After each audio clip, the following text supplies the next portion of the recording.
stuff that's out there. A lot of stuff has been there, but it's been buried. It's been hard to get to, hard to understand.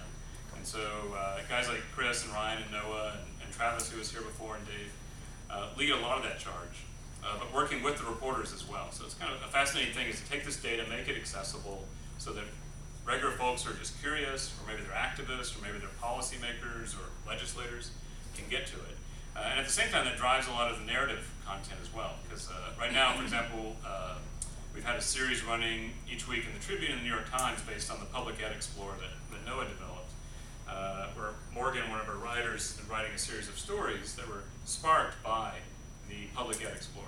So taking that data, looking at it, looking for anomalies, looking for edge cases, looking for interesting correlations, and using that as a way to generate story ideas that then can reach a real mass and wide audience.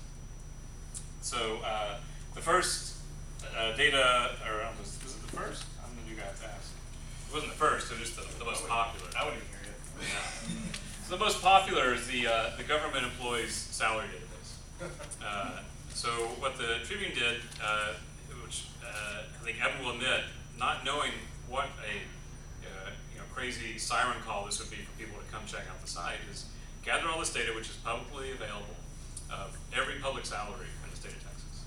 So that's people like professors, that's teachers, that's legislators, state agency workers, school teachers, anyone who gets paid by the state of Texas. Put that data out there and available. So if you want to go look up Mac Brown, you can look up Mac Brown. If you want to look up Lee Leffingwell or the dog catcher, you can do that as well. So this became suddenly, I think it really sparked at the Tribune a tremendous awakening about, oh my gosh, people are hungry for this stuff. It's a great traffic generator. It creates all sorts of conversation.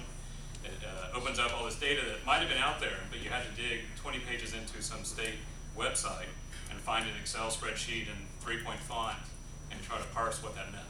So suddenly, things like this made it much more available, much more accessible. And the latest, as I mentioned, is Noah's Explorer, which we'll talk about in a few